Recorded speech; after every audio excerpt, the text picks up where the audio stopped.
नमस्ते। भारत के जो लेबर लॉज थे, जो दशकों से चले आ रहे थे और काफी जटिल भी थे, उन्हें अब एक नई संहिता में बदल दिया गया है। नाम है इंडस्ट्रियल रिलेशंस कोड 2020। और ये कोड इंडिया में काम करने का तरीका, यूनियन बनाने का तरीका और झगड़ों को सुलझाने के तरीके, इन सब को पूरी तरह से बदलने की क्षमता रखता है। तो चलिए समझते हैं कि ये बड़ा बदलाव असल में है क्या।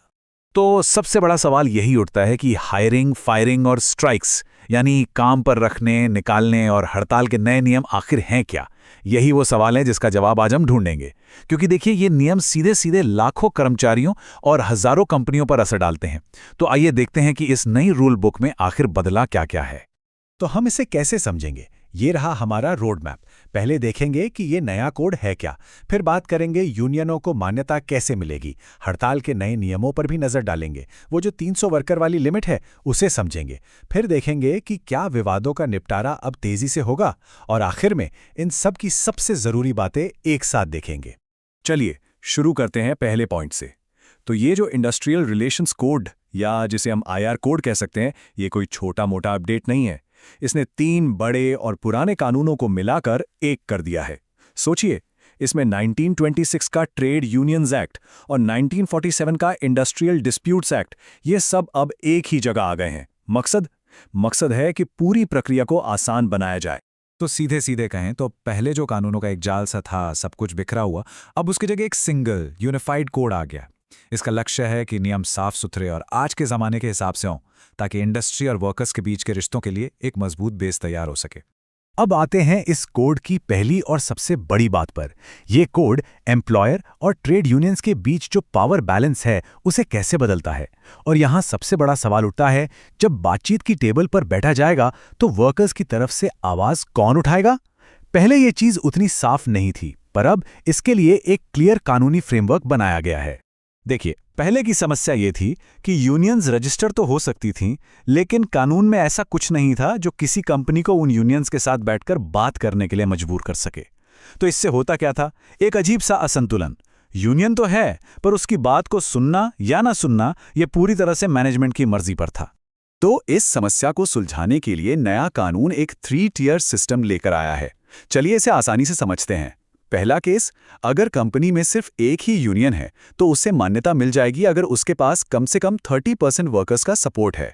दूसरा केस, अगर किसी एक यूनियन के पास 51% या उससे ज्यादा वर्कर्स का सपोर्ट है तो फिर वही सोल नेगोशिएटिंग यूनियन यानी इकलौती आधिकारिक यूनियन होगी।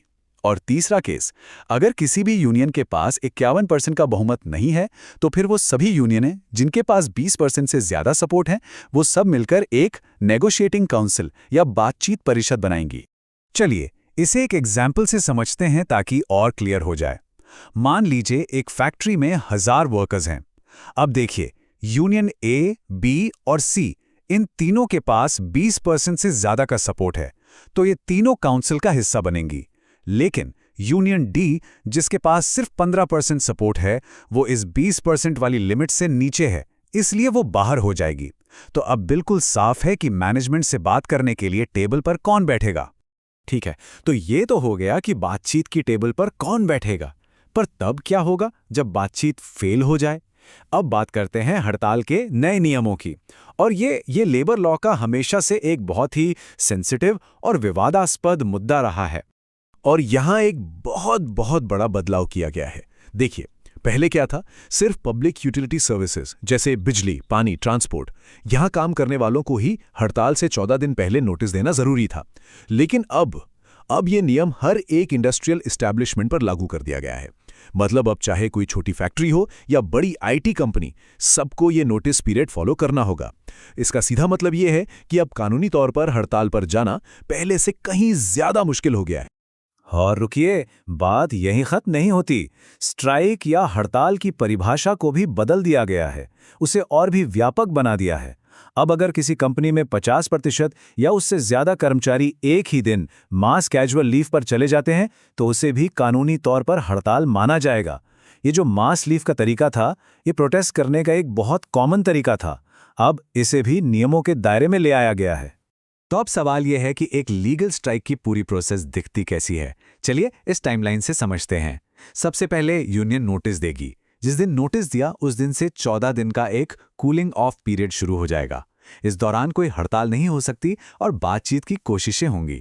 अगर बातचीत फेल हो जाती है तो 14 दिन के बाद और 60 दिन के अंदर ही हड़ताल की जा सकती है। और ये भी ध्यान रखना जरूरी है कि 60 दिन के बाद वो नोटिस एक्सपायर हो जाता है। अगर फिर भी हड़ताल करनी है तो पूरा प्रोसेस फिर से शुरू करना होगा। वैसे एक बात और जानना जरूरी है, इस बदलाव पर काफ़ी बहस हुई थी। जो पार्लियामेंट्री स्टैंडिंग कमेटी थी उसने भी सिफारिश की थी कि ये जो नोटिस वाला नियम है इसे सिर्फ पब्लिक यूटिलिटी सर्विसेज तक ही रखा जाए, लेकिन सरकार ने सिफारिश को नहीं माना और इसे सभी के लिए लागू कर दिया। तो हड़ताल के नियमों को और सख्त कर दिया गया। इसके अलावा इस कोड का एक और बहुत बड़ा और शायद उतना ही विवादास्पद पहलू है, और वो जुड़ा है छटनी यानी रिट्रेंचमेंट और तालाबंदी यानी क्लोजर से।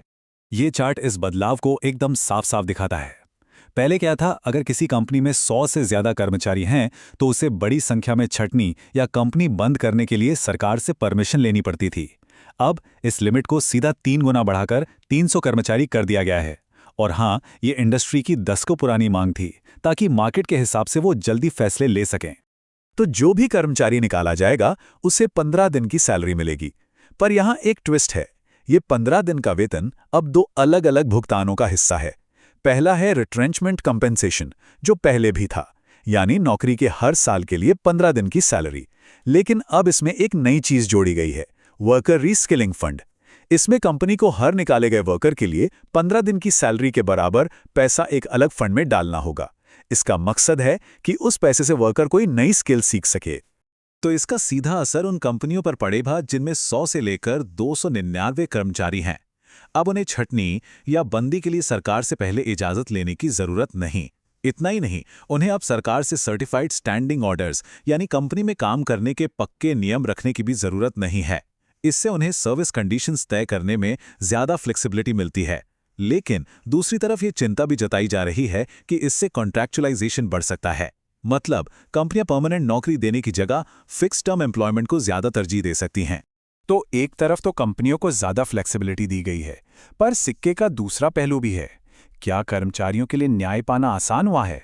चलिए अब इस कोड के आखिरी लेकिन बहुत जरूरी हिस्से पर आते हैं, डिस्प्यूट रेजोल्यूशन यानी विवादों को सुलझाने की प्रक्रिया। और यहाँ एक बहुत ही बड़ा, शायद सबसे क्रांतिकारी बदलावों में से एक है। पुराने सिस्टम में क्या था, एक वर्कर अपना केस सीधे ट्रिब्यूनल में नहीं ले जा सकता था। पहले सरकार उस मामले को रेफर करती थी, जिसमें बहुत देर हो जाती थी। अब नया सिस्टम ये कहता है कि अगर सुलह की प्रक्रिया शुरू होने के 45 दिन बाद भी कोई हल नहीं निकलता, तो वर्कर सीधा इंडस्ट्रियल ट्रिब्यूनल में केस फाइल कर सकता है। यानी सरकार जो एक गेटकीपर की तरह काम करती थी, वो भूमिका अब खत्म कर दी गई है। पूरे स्ट्रक्चर को भी आसान बनाया गया है।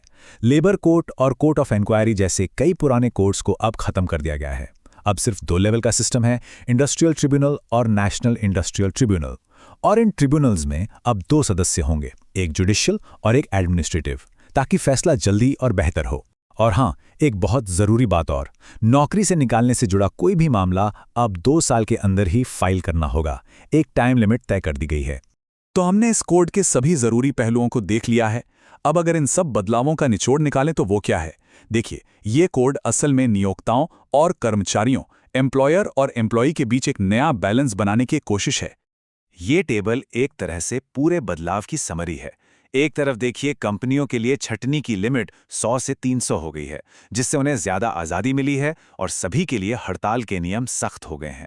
वहीं दूसरी तरफ वर्कर्स के लिए यूनियन को मान्यता मिलने का एक पक्का कानूनी ढांचा बना है, ट्रिब्यूनल तक सीधी पहुंच मिली है और रीस्किलिंग फंड जैसी नई चीज भी आई है। तो ये एक तरह का लेन देन है, एक बैलेंसिंग एक्ट है। दोनों पक्षों को कुछ रियायतें मिली हैं और कुछ नियमों को सख्त किया गया है। और आखिर में सबसे बड़ा सवाल यही बचता है, इस कोड का मकसद है ईज ऑफ डूइंग बिजनेस और वर्कर की सुरक्षा, दोनों को एक साथ साधना।